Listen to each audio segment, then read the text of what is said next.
ಇದೇ ವಿಚಾರಕ್ಕೆ ಸಂಬಂಧಪಟ್ಟಂತೆ ಡೀಟೇಲ್ಸ್ ಕೊಡ್ತಾರೆ ಗ್ಯಾರಂಟಿ ನ್ಯೂಸ್ನ ಸಂಪಾದಕರು ಸತೀಶ್ ಆಂಜನಪ್ಪ ನೇರ ಸಂಪರ್ಕದಲ್ಲಿ ಜಾಯ್ನ್ ಆಗಿದ್ದಾರೆ. ಸತೀಶ್, ನಿಜಕ್ಕೂ ಕೂಡ ಭಯಾನಕವಾದಂಥ ವಿಚಾರ ಇದು. ಎಷ್ಟೋ ವರ್ಷಗಳ ನಂತರ ನರೇಂದ್ರ ಮೋದಿ ಅವರು ಚೀನಾ ದೇಶಕ್ಕೆ ಹೋಗಿದ್ದಾರೆ. ಚೀನಾ ದೇಶದಲ್ಲಿ ಇಂಥ ಒಂದು ಘಟನೆ ನಡೆದು ಬಿಟ್ಟಿದ್ರೆ ಏನಾಗ್ತಾ ಇತ್ತು? ಅದಕ್ಕಿಂತ ಮುಂಚೆ ಯಾರು ಈ ರೀತಿಯಾಗಿ ಸ್ಕೆಚ್ ಹಾಕಿದ್ರು, ಅದೆಲ್ಲ ಅಂದರೆ ಕ್ಯಾನ್ಸಲ್ ಆಗಿದ್ದು ಯಾವ ರೀತಿಯಾಗಿ, ಡೀಟೇಲ್ಸ್ ಕೊಡ್ತಾ ಹೋಗೋದಾದ್ರೆ. ರಾಮ್, ನಿಜಕ್ಕೂ ಕೂಡ ಈ ರೀತಿಯ ಒಂದು ಘಟನೆ ಆಗಬಹುದಾ ಅನ್ನೋದು ಊಹಿಸ್ಕೊಳ್ಳೋದಕ್ಕೂ ಕೂಡ ಕಷ್ಟ. ಬಟ್ RS ಮುಖವಾಣಿ ಆರ್ಗನೈಸರ್ ಪತ್ರಿಕೆಯಲ್ಲಿ ಈ ಒಂದು ಲೇಖನ ಪ್ರಕಟ ಆಗಿದೆ. ಜೊತೆಗೆ ಸಾಕಷ್ಟು ರಾಷ್ಟ್ರೀಯ ಮಾಧ್ಯಮದಲ್ಲೂ ಕೂಡ ಈ ಬಗ್ಗೆ ಸುದ್ದಿ ಪ್ರಸಾರ ಆಗಿದೆ, ಪ್ರಕಟ ಆಗಿದೆ. ಏನಪ್ಪಾ ಅಂದ್ರೆ, ಪ್ರಧಾನಿ ನರೇಂದ್ರ ಮೋದಿಯವರ ಹತ್ಯೆಗೆ ಸಂಚು ನಡೆದಿತ್ತು, ಅದು ಚೀನಾದಲ್ಲಿ ಅನ್ನೋ ಒಂದು ಸ್ಫೋಟಕ ಮಾಹಿತಿ ನಾವು ಗಮನಿಸಿರ್ಬೋದು. ಕಳೆದ ಒಂದು 6 ತಿಂಗಳಿಂದ ಅದು ಭಾರತ ಮತ್ತೆ ಪಾಕಿಸ್ತಾನದ ಒಂದು ಆಪರೇಷನ್ ಸಿಂಧೂರಕ್ಕೂ ಮುಂಚೆ ಅದಕ್ಕಿಂತ ಹಿಂದೆ ಏನು ಪಾಕಿಸ್ತಾನದ ಉಗ್ರರು ಭಾರತದ ಮೇಲೆ ದಾಳಿ ಮಾಡಿದ್ರು, ಪೆಹಲ್ಗಾಮ್ ದಾಳಿ. ಇದಾದ ನಂತರ ಕೆಲವೊಂದಿಷ್ಟು ಘಟನೆಗಳಾಯ್ತು ಭಾರತ ಮತ್ತೆ ಪಾಕಿಸ್ತಾನದ ನಡುವೆ. ಇಂತಹ ಸಂದರ್ಭದಲ್ಲಿ ಒಂದ್ ರೀತಿ ಯುದ್ಧದ ವಾತಾವರಣ ನಿರ್ಮಾಣ ಆಗಿತ್ತು. ಆದ್ರೆ ಆಗ ಮಧ್ಯಸ್ಥಿಕೆ ವಹಿಸಿದ್ ನಾನು ಅಂತ ಟ್ರಂಪ್ ಹೇಳ್ತಾ ಇದ್ರು, ಅಮೆರಿಕ ಅಧ್ಯಕ್ಷ. ನಾನು ಎರಡೂ ರಾಷ್ಟ್ರಗಳಿಗೆ ಅಂದ್ರೆ ಪಾಕಿಸ್ತಾನ ಮತ್ತೆ ಭಾರತ ಎರಡೂ ದೇಶಗಳಿಗೆ ಬೆದರಿಕೆ ಹಾಕಿದೆ, ನೀವೇನಾದ್ರೂ ಯುದ್ಧ ನಿಲ್ಸಿಲ್ಲ ಅಂದ್ರೆ ನಿಮ್ ಜೊತೆ ನಾನು ಬಿಸ್ನೆಸ್ ಸ್ಟಾಪ್ ಮಾಡ್ಬಿಡ್ತೀನಿ, ಆಮೇಲೆ 200ರಷ್ಟು ತೆರಿಗೆ ಹಾಕ್ತೀನಿ ಅನ್ನೋ ರೀತಿಯಾಗಿ ನಾನು ಬೆದರಿಕೆ ಹಾಕ್ತೆ. ಆ ಬೆದರಿಕೆಯ ಹಿನ್ನೆಲೆಯಲ್ಲಿ ಭಾರತ ಯುದ್ಧವನ್ನ ಸ್ಟಾಪ್ ಮಾಡ್ತು, ಪಾಕಿಸ್ತಾನ ಕೂಡ ನಮ್ಮ ಮಾತನ್ನ ಕೇಳ್ತು ಅನ್ನೋ ಒಂದು ಹೇಳಿಕೆಯನ್ನ ಟ್ರಂಪ್ ಕೊಟ್ಟಿದ್ರು. ಇದು ಭಾರತದಲ್ಲಿ ಬಹು ದೊಡ್ಡ ಚರ್ಚೆ ಆಯ್ತು. ಏನಪ್ಪಾ ಇದು, ನರೇಂದ್ರ ಮೋದಿ ಅಂತಹ ಸದೃಢ ನಾಯಕ, ವಿಶ್ವ ನಾಯಕ ಅಂತ ಏನ್ ಕರಿತೀವಿ, ಅಂತವ್ರು ನರೇಂದ್ರ ಮೋದಿ ಅವರ ನಮ್ಮ ಭಾರತ ಸರ್ಕಾರದ ಒಂದು ಆಂತರಿಕ ವಿಚಾರಕ್ಕೆ ಟ್ರಂಪ್ ಹೇಗೆ ಎಂಟ್ರಿ ಆಗ್ತಾರೆ ಅನ್ನೋ ಒಂದು ಚರ್ಚೆ ಆಯ್ತು. ಸಾಕಷ್ಟು ಟೀಕೆ ವ್ಯಕ್ತವಾಯ್ತು. ಆದ್ರೆ ಕೊನೆಗೂ ಭಾರತ ಮತ್ತೆ ನರೇಂದ್ರ ಮೋದಿ ಸೇರಿದಂತೆ ಸಾಕಷ್ಟು ಅಂದ್ರೆ ಭಾರತ ಸರ್ಕಾರ ಒಂದು ಸ್ಪಷ್ಟನೆ ಕೊಡ್ತು, ಯಾವುದೇ ಕಾರಣಕ್ಕೂ 3ನೇ ರಾಷ್ಟ್ರ ಭಾರತ ಮತ್ತೆ ಪಾಕಿಸ್ತಾನ ನಡುವೆ ಎಂಟ್ರಿ ಆಗೋದಕ್ಕೆ ನಾವು ಇಷ್ಟಪಡಲ್ಲ, ಯಾರು ಎಂಟ್ರಿ ಆಗಿಲ್ಲ, ಟ್ರಂಪ್ ಹೇಳಿದ್ದ ಅನ್ನೋ ಕಾರಣಕ್ಕೆ ನಾವು ಯುದ್ಧ ಸ್ಟಾಪ್ ಮಾಡಿಲ್ಲ, ಇದು ನಮ್ಮ ಆಂತರಿಕ ವಿಚಾರ, ನಾವು ಮತ್ತೆ ಪಾಕಿಸ್ತಾನ ಮಾತನಾಡಿದ್ದೇವೆ ಅನ್ನೋ ಒಂದು ಹೇಳಿಕೆನ ಕೊಡ್ತು. ಇಲ್ಲಿಂದ ಬಹುದೊಡ್ಡ ಒಂದು ಟ್ರಿಗರ್ ಪಾಯಿಂಟ್ ತರ ಆಯ್ತು ಅಮೆರಿಕಾಗೆ. ನರೇಂದ್ರ ಮೋದಿ ಯಾರ ಮಾತು ಕೇಳ್ತಾ ಇಲ್ಲ, ನರೇಂದ್ರ ಮೋದಿ ಅಮೆರಿಕ ಮಾತು ಕೇಳ್ತಾ ಇಲ್ಲ ಅನ್ನೋ ರೀತಿಯಾಗಿ ಪೋಟ್ರೆ ಆಯ್ತು. ಅದಾದ ನಂತರ ರಷ್ಯಾದಿಂದ ಭಾರತ ಏನ್ ತೈಲ ಖರೀದಿ ಮಾಡ್ತಾ ಇದೆ, ಈಗ ನಾವೇನು ಕಚ್ಚಾ ತೈಲ, ಪೆಟ್ರೋಲ್ ಆಗಿರ್ಬೋದು, ಡೀಸೆಲ್ ಆಗಿರ್ಬೋದು, ಅದಕ್ಕಿಂತ ಮುಂಚೆ ಏನ್ ಕಚ್ಚಾ ತೈಲ ಇದೆ ಅದನ್ನ ನಾವು ರಷ್ಯಾದಿಂದ ಖರೀದಿ ಮಾಡ್ತೀವಿ ಸಾಕಷ್ಟು ಪ್ರಮಾಣದಲ್ಲಿ. ಕಳೆದ 2-3 ವರ್ಷಗಳಿಂದ ರಷ್ಯಾದಿಂದ ನಾವು ಜಾಸ್ತಿ, ಅತಿ ಹೆಚ್ಚು ಒಂದು 40% ನಮ್ಮ ಭಾರತದ ಒಂದು ತೈಲ ಏನಿದೆ ಅಂದ್ರೆ ನಾವೇನ್ ಪೆಟ್ರೋಲ್ ಡೀಸೆಲ್ ಏನ್ ಬಳಕೆ ಮಾಡ್ತೀವಿ ಅದನ್ನ ರಷ್ಯಾದಿಂದ ನಾವು ಖರೀದಿ ಮಾಡ್ತಾ ಇದೀವಿ. ಇದು ಒಂದ್ ರೀತಿ ಅಮೆರಿಕಾಗೆ ಬಹುದೊಡ್ಡ ಹಿನ್ನಡೆ. ಯಾಕಂದ್ರೆ ನಾವು ಕಡಿಮೆ ಬೆಲೆಯಲ್ಲಿ ರಷ್ಯಾದಿಂದ ತೈಲವನ್ನ ತಗೊಳ್ತಾ ಇರೋದ್ರಿಂದ ಭಾರತದಲ್ಲಿ ನಾವು ಗಮನಿಸಿರ್ಬೋದು ರಾಮ್, ಕಳೆದ 1 ವರ್ಷದಲ್ಲಿ ಪೆಟ್ರೋಲ್ ಡೀಸೆಲ್ ಬೆಲೆ ಏರಿಕೆ ಆಗಿದ್ದು ಇಲ್ವೇ ಇಲ್ಲ. ಯಾಕಂದ್ರೆ 102 ರೂಪಾಯಿ 103 ರೂಪಾಯಿ ಈ ರೇಂಜ್ ಅಲ್ಲೇ ಪೆಟ್ರೋಲ್ ದರ ಇದೆ, ಡೀಸೆಲ್ ಕೂಡ 90 ರೂಪಾಯಿ 89 ರೂಪಾಯಿ ರೇಟ್ ಅಲ್ಲೇ ಇದೆ. ಯಾಕೆ ಏರಿಳಿತ ಆಗ್ತಾ ಇಲ್ಲ ಅಂದ್ರೆ, ಹಿಂದೆ ಏರಿಕೆ ಆದ್ರೂ ಕಡಿಮೆ ಆದ್ರೂ ಅಥವಾ ಏನೇ ಆದ್ರೂ ಕೂಡ ಅಂತಾರಾಷ್ಟ್ರೀಯ ಬೆಲೆಗೆ ಸಂಬಂಧಪಟ್ಟಂತೆ ಏರಿಕೆ ಇಳಿಕೆ ಆಗ್ತಾ ಇತ್ತು. ಆದ್ರೆ ನಾವು ಕಡಿಮೆ ಬೆಲೆಗೆ ರಷ್ಯಾದಿಂದ ತಗೊಳ್ತಾ ಇರೋದ್ರಿಂದ ನಮ್ಮಲ್ಲಿ ಏರಿಕೆ ಇಳಿಕೆ ತುಂಬಾ ಕಡಿಮೆ ಆಗ್ತಾ ಇದೆ. ಅಂತಾರಾಷ್ಟ್ರೀಯ ಮಟ್ಟದಲ್ಲಿ ಏನೇ ವ್ಯತ್ಯಾಸ ಆದ್ರೂ ಕೂಡ ಭಾರತದಲ್ಲಿ ಪೆಟ್ರೋಲ್ ಡೀಸೆಲ್ ರೇಟ್ ಜಾಸ್ತಿ ಆಗ್ತಾ ಇಲ್ಲ. ಯಾಕಂದ್ರೆ ರಷ್ಯಾದಿಂದ ನಾವು ತೈಲವನ್ನ ಕಡಿಮೆ ಬೆಲೆಗೆ ತಗೊಳ್ತಾ ಇದೀವಿ, ಈ ಕಾರಣಕ್ಕಾಗಿ. ಇದೊಂದು. ಮತ್ತೊಂದು, ಕಳೆದ ಒಂದು 2 ತಿಂಗಳಿಂದ ಬಹು ದೊಡ್ಡ ಚರ್ಚೆ ಆಗಿದ್ದು, ಅಮೆರಿಕಾದ ಅಲ್ಲಿನ ತಳಿ ಅಂದ್ರೆ ಕುಲಾಂತರಿ ತಳಿ ಹಸುವಿನ ಹಾಲನ್ನ ಭಾರತಕ್ಕೆ ಸಪ್ಲೈ ಮಾಡ್ಬೇಕು ಅಂತ. ಈಗೇನು ಭಾರತದಲ್ಲಿ ಕರ್ನಾಟಕದಲ್ಲಿ ಎಕ್ಸಾಂಪಲ್ ನಂದಿನಿ ಹಾಲು ಇದೆ, 1 ಲೀಟರ್ ಹಾಲು 44 ರೂಪಾಯಿ 42 ರೂಪಾಯಿ 45 ರೂಪಾಯಿ ಈ ತರ ಬೇರೆ ಬೇರೆ ಒಂದು ಅಂದ್ರೆ ಅದಕ್ಕೆ ಫ್ಯಾಟ್ ರೇಟ್ ಹೇಗಿದೆಯೋ ಅದು ಸಂಬಂಧಪಟ್ಟಂತೆ 40 ರೂಪಾಯಿಂದ ಹಿಡಿದು 50 ರೂಪಾಯಿವರೆಗೂ 1 ಲೀಟರ್ ಹಾಲಿನ ದರ ಇದೆ. ಆದ್ರೆ ಅಮೆರಿಕ ಇನ್ನೂ ಕಡಿಮೆ ದರಕ್ಕೆ ಹಾಲು ಕೊಡ್ತೀವಿ, ನಮ್ಗೆ ಎಂಟ್ರಿ ಕೊಡಿ ನಮ್ಗೆ ಅನ್ನೋ ರೀತಿಯಾಗಿ ಒಂದು ಪ್ರಸ್ತಾವನೆಯನ್ನ ಇಟ್ಟಿತ್ತು. ಬಟ್ ಒಂದು ವೇಳೆ ನಾವು ಅಮೆರಿಕದ ಹಾಲಿಗೆ, ಅದು ಕುಲಾಂತರ ತಳಿಯ ಹಸುವಿನ ಹಾಲದು, ಆ ಹಾಲಿಗೆ ಒಂದ್ ರೀತಿ ರಕ್ತವನ್ನ ಬೆರೆಸಿರ್ತಾರೆ ಅಲ್ಲಿನ ಫುಡ್ಗೆ ಅನ್ನೋದೆಲ್ಲ ಇತ್ತು. ರಕ್ತವನ್ನ ತಿನ್ನಿಸ್ತಾರೆ ಅಂದ್ರೆ ಮಾಂಸವನ್ನ ತಿನ್ನಿಸ್ತಾರೆ ಹಸುಗಳಿಗೆ, ಆ ಮುಖಾಂತರ ಹಾಲನ್ನ ಜಾಸ್ತಿ ಪ್ರೊಡಕ್ಟ್ ಮಾಡ್ತಾರೆ ಅನ್ನೋ ಒಂದೆಲ್ಲ ಆರೋಪ ಎಲ್ಲ ಇತ್ತು. ಹೀಗಾಗಿ ಭಾರತದ ಪ್ರಧಾನಿ ನರೇಂದ್ರ ಮೋದಿ ಹಾಗೂ ಭಾರತದ ಸರ್ಕಾರ ಈ ಒಂದು ಪ್ರಸ್ತಾವನೆಯನ್ನ ತಿರಸ್ಕರಿಸ್ತು.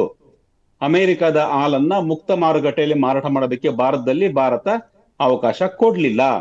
ಸೊ ಈ ಒಂದು ಸಿಟ್ಟಿಗೆ ಅಮೆರಿಕ ಏನ್ ಮಾಡ್ತು, ಫಸ್ಟ್ ನಾವು ಗಮನಿಸ್ತಾ ಇದ್ದೀವಿ ಕಳೆದ ಒಂದು ತಿಂಗಳಿಂದ 2 ತಿಂಗಳಿಂದ ಏನಾಗ್ತಿದೆ, ಭಾರತದ ಏನು ಪದಾರ್ಥಗಳ ವಸ್ತುಗಳು ಅಮೆರಿಕಾಗೆ ಏನು ರಫ್ತಾಗುತ್ತೆ, ಅಂದ್ರೆ ಇಲ್ಲಿಂದ ನಾವು ಎಕ್ಸ್ಪೋರ್ಟ್ ಏನ್ ಮಾಡ್ತೀವಿ ಅದರ ಮೇಲಿನ ಸುಂಕವನ್ನ ಜಾಸ್ತಿ ಮಾಡಿದ್ದಾರೆ.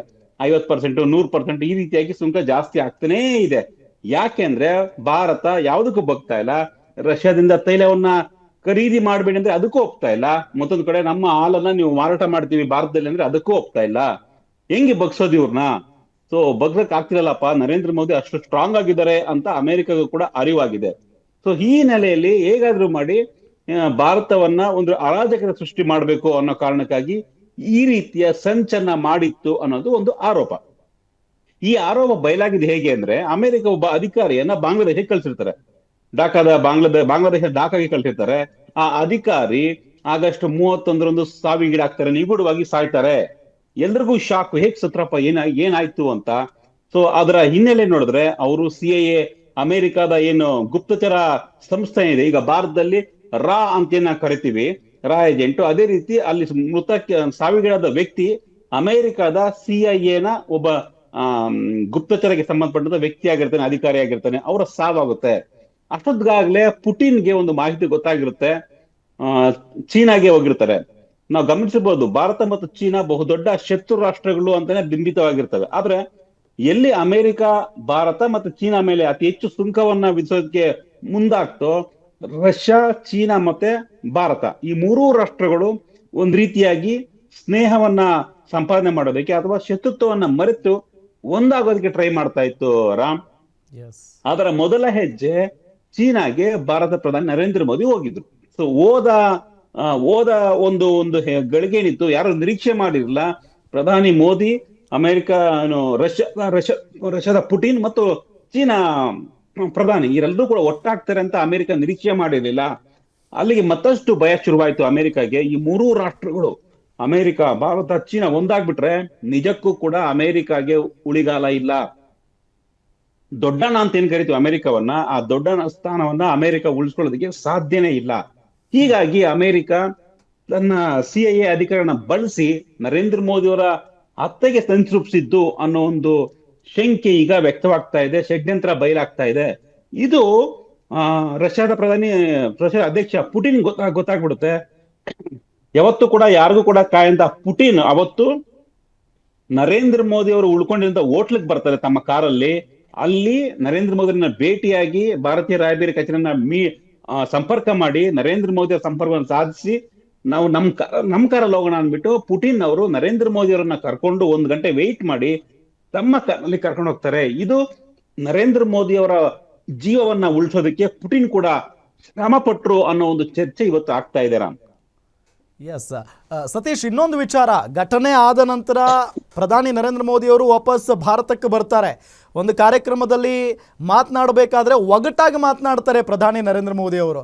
ನಾನು ಚೀನಾಗೆ ಹೋಗಿದ್ರಿಂದ ನೀವೆಲ್ಲ ಚಪ್ಪಾಳೆ ತಟ್ತಾ ಇದ್ದೀರಾ, ಅಥವಾ ನಾನು ವಾಪಸ್ ಬಂದಿದ್ರಿಂದ ನೀವು ಚಪ್ಪಾಳೆ ತಟ್ತಾ ಇದ್ದೀರಾ ಅಂತ ಹೇಳಿ, ಅಂದರೆ ಒಂಥರ ಗೂಢಾರ್ಥದಲ್ಲಿನೇ ಹೇಳಿಕೆಯನ್ನು ಕೊಡ್ತಾರೆ. ಆ ಸಂದರ್ಭದಲ್ಲಿ ಯಾರಿಗೂ ಕೂಡ ಅರ್ಥ ಆಗಿರಲಿಲ್ಲ, ಬಟ್ ಇವತ್ತು ಬಹುಶಃ ಎಲ್ರಿಗೂ ಅರ್ಥ ಆಯಿತು ಅಂತ ಕಾಣಿಸುತ್ತೆ.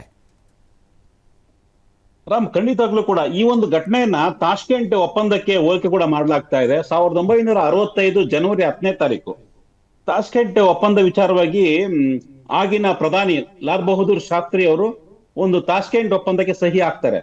ಭಾರತ ಮತ್ತೆ ಪಾಕಿಸ್ತಾನ ಯುದ್ಧ ಏನು 1965ರಂತ ಯುದ್ಧ ಸ್ಟಾಪ್ ಆಗುತ್ತೆ. ಆ ಯುದ್ಧ ಸ್ಟಾಪ್ ಆದ ನಂತರ ಕೆಲವೊಂದಿಷ್ಟು ಒಪ್ಪಂದಗಳನ್ನ ಸೈನ್ ಹಾಕ್ಬೇಕು ಅಂದ್ಬಿಟ್ಟು ಲಾಲ್ ಬಹದ್ದೂರ್ ಶಾಸ್ತ್ರಿ ಉಜ್ಬೇಕಿಸ್ತಾನದ ತಾಷ್ಕೆಂಟ್ಗೆ ಹೋಗ್ತಾರೆ.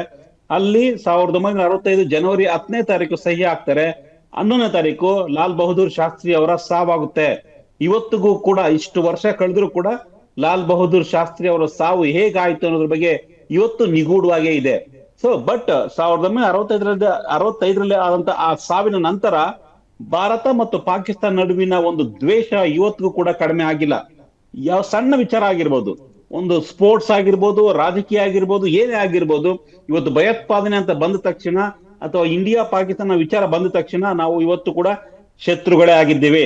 ತಾಷ್ಕೆಂಟ್ ನಲ್ಲಿ ಲಾಲ್ ಬಹದ್ದೂರ್ ಶಾಸ್ತ್ರಿ ಏನಾಗಿತ್ತು, ಯಾಕೆ ಸಾವನ್ನಪ್ಪಿದ್ರು ಅನ್ನೋದು ಇದ್ರಿಗೂ ಕೂಡ ಒಂದು ನಿಗೂಢವಾಗೇ ಇದೆ. ಭಾರತ ಸರ್ಕಾರ ಕೂಡ ಅದನ್ನ ಬಹಿರಂಗವಾಗಿ ಇವತ್ತು ಕೂಡ ಹೇಳ್ಕೊಂಡಿಲ್ಲ. ಬಿಕಾಸ್ ಆಫ್ ಇದು ಅಂತಾರಾಷ್ಟ್ರೀಯ ದೇಶಗಳ ನಡುವಿನ ಸಾಮರಸ್ಯವನ್ನ ತೊಂದರೆ ಆಗುತ್ತೆ ಇದರಿಂದಾಗಿ. ಹಾಗಾಗಿ ನಾವು ಇದನ್ನ ಬಹಿರಂಗ ಪಡಿಸಲ್ಲ ಅಂತ ಸಾಕಷ್ಟು ಬಾರಿ ಹೇಳಿದೆ. ಆದ್ರೆ ಮೇಲ್ನೋಟಕ್ಕೆ ಎಲ್ಲರಿಗೂ ಗೊತ್ತು ಏನೋ ಸಂಶಯ ಇದೆ, ಶಾಸ್ತ್ರಿ ಅವರ ಸಾವು ಹೇಗಾಯ್ತು ಅಂತ. ಬಟ್ ರೆಕಾರ್ಡ್ಸ್ ಅಲ್ಲಿ ಹೃದಯಾಘಾತ ಅಂತ ಮಾತ್ರ ಇದೆ. ಸೊ ಅದೇ ರೀತಿ ಇವು ನರೇಂದ್ರ ಮೋದಿ ಅವರು ಏನಾದ್ರು ಕೂಡ ಚೀನಾದಲ್ಲಿ ಅವರನ್ನ ಹತ್ಯೆಗೆ ಪ್ಲಾನ್ ಮಾಡಿ ಅವರನ್ನ ಸಾಯಿಸ್ಬಿಟ್ರೆ, ಒಂದು ವೇಳೆ ಮುಂದಿನ ದಿನಗಳಲ್ಲಿ ಭಾರತ ಮತ್ತು ಚೀನಾ ಯಾವತ್ತಿಗೂ ಕೂಡ ಒಂದಾಗಲ್ಲ. ಎರಡು ರಾಷ್ಟ್ರಗಳ ನಡುವೆ ಮಿತ್ರತ್ವ ಅನ್ನೋದು ಅಥವಾ ಸ್ನೇಹ ಅನ್ನೋದು ಬರ ಸಾಧ್ಯನೇ ಇಲ್ಲ. ಇಡೀ ಪ್ರಪಂಚದಲ್ಲಿ ಅತಿ ಹೆಚ್ಚು ಜನಸಂಖ್ಯೆ ಇರ್ತಕ್ಕಂಥ ಎರಡು ರಾಷ್ಟ್ರಗಳು, ಒಂದು ಚೀನಾ ಮತ್ತು ಭಾರತ. ಈ ಎರಡೂ ರಾಷ್ಟ್ರಗಳು ಏನಾದ್ರು ಒಂದಾಗ್ಬಿಟ್ರೆ ಅವರ ಸೂಪರ್ ಎಕಾನಮಿ ಅಥವಾ ಮಾನವ ಸಂಪನ್ಮೂಲದ ಜೊತೆಗೆ ದೊಡ್ಡ ಮಟ್ಟದ ಅಭಿವೃದ್ಧಿ ಆಗ್ಬಿಡುತ್ತೆ. ಇದು ಅಮೆರಿಕಾಗೆ ಹಿನ್ನಡೆಯಾಗುತ್ತೆ ಅನ್ನೋದು ಟ್ರಂಪ್ಗೆ ಗೊತ್ತು. ಹೀಗಾಗಿ ಚೀನಾದಲ್ಲಿ ಪ್ಲಾನ್ ಮಾಡಿದ್ರಾ ಅನ್ನೋ ಒಂದು ಚರ್ಚೆ ಆಗ್ತಾ ಇದೆ. ಒಂದು ವೇಳೆ ಚೀನಾದಲ್ಲಿ ನರೇಂದ್ರ ಮೋದಿ ಏನಾದರೂ ಆಗಿದ್ದಿದ್ರೆ ಭವಿಷ್ಯದಲ್ಲಿ ಯಾವತ್ತೂ ಕೂಡ ಭಾರತ ಮತ್ತು ಚೀನಾ ಒಂದಾಗ್ತಿರ್ಲಿಲ್ಲ. ಮತ್ತೊಂದು ಭಾರತದಲ್ಲಿ ಒಂದ್ ರೀತಿ ರಾಜಕೀಯ ಮತ್ತೆ ಆರ್ಥಿಕ ಅರಾಜಕತೆ ಸೃಷ್ಟಿ ಆಗ್ಬಿಡುತ್ತೆ ಭಾರತದಲ್ಲಿ. ಅದು ಅಮೆರಿಕ ಬಹುದೊಡ್ಡವಾಗಿ ಎನ್ಕ್ಯಾಶ್ ಮಾಡ್ಕೊಳ್ಳೋದಕ್ಕೆ ಈಸಿ ಆಗುತ್ತೆ ಅನ್ನೋ ಒಂದು ಕಾರಣ ಕೂಡ ಇಲ್ಲಿ ಕೇಳಿ ಬರ್ತಾ ಇದ್ದಾರ. ಒಟ್ನಲ್ಲಿ ಒಂದು ಒಂದು ನಿಗೂಢ ಅಥವಾ ಒಂದು ಸಂಶಯ, ಒಂದು ರೀತಿ ಸಂಚು ನಿಜಕ್ಕೂ ಕೂಡ ಹಿಂಗೆಲ್ಲ ಆಗಿತ್ತಾ? ನರೇಂದ್ರ ಮೋದಿ ಅವರ ಹತ್ಯೆಗೆ ಸಂಚು ರೂಪಿಸಿತ್ತ ಅಮೆರಿಕ ತನ್ನ ಸಿಐಎ ಸಂಸ್ಥೆಯಿಂದ ಅನ್ನೋ ಒಂದು ಪ್ರಶ್ನೆಗಳು ಉಟ್ಕೊಳ್ತಾ ಇದಾವೆ. ಬಟ್ ಏನೇ ಆಗ್ಲಿ, ಒಂದು ರಷ್ಯಾದ ಪುಟಿನ್ ಅಥವಾ ಜೊತೆಗೆ ಭಾರತದ ಈ ಎರಡೂ ಏಜೆನ್ಸಿ ಅಥವಾ ರಷ್ಯಾ ಮತ್ತೆ ಭಾರತದ ಏಜೆನ್ಸಿಗಳು ಸಾಕಷ್ಟು ಸದೃಢವಾಗಿ ಕೆಲಸ ಮಾಡಿದಾವೆ. ನಮ್ಮ ಗುಪ್ತಚರ ಅಮೆರಿಕಾಗಿಂತ ಸ್ಟ್ರಾಂಗ್ ಆಗಿದೆ ಅನ್ನೋದನ್ನ ಮತ್ತೊಮ್ಮೆ ನಾವು ಪ್ರೂವ್ ಮಾಡಿದ್ದೀವಿ ರಾಮ್. ಸೊ ನರೇಂದ್ರ ಮೋದಿ ಮತ್ತೆ ಭಾರತ ಇವತ್ತು ಸೇಫ್ ಆಗಿದೆ ಅನ್ನೋದಕ್ಕೆ ಒಂದ್ ರೀತಿ ನಮ್ಮ ಗುಪ್ತಚರ ಇಲಾಖೆ ಕೂಡ ಕಾರಣ ಅಂತ ಹೇಳ್ಬೋದು. ಸೊ ಒಂದ್ ರೀತಿ ಅಮೆರಿಕಾಗೆ ಮತ್ತೊಮ್ಮೆ ಮುಟ್ಟಿ ನೋಡಿಕೊಳ್ಳುವಂತಹ ಒಂದು ತಿರುಗೇಟನ್ನ ಕೊಟ್ಟಿದ್ದಾರೆ. ನೋಡ್ಬೇಕು ಇದು ಮುಂದಿನ ದಿನಗಳಲ್ಲಿ ಯಾವ್ದಾರ ಟರ್ನ್ ತಗೊಳುತ್ತೆ, ಭಾರತ ಸರ್ಕಾರ ಇದಕ್ಕೆ ರಿಯಾಕ್ಟ್ ಮಾಡುತ್ತಾ, ಏನ್ ಮಾಡುತ್ತೆ ಅಂತ ಕಾದ್ ನೋಡ್ಬೇಕು Ram. Yes, thank you Satish ತಮ್ಮೆಲ್ಲ ಮಾಹಿತಿಗಾಗಿ.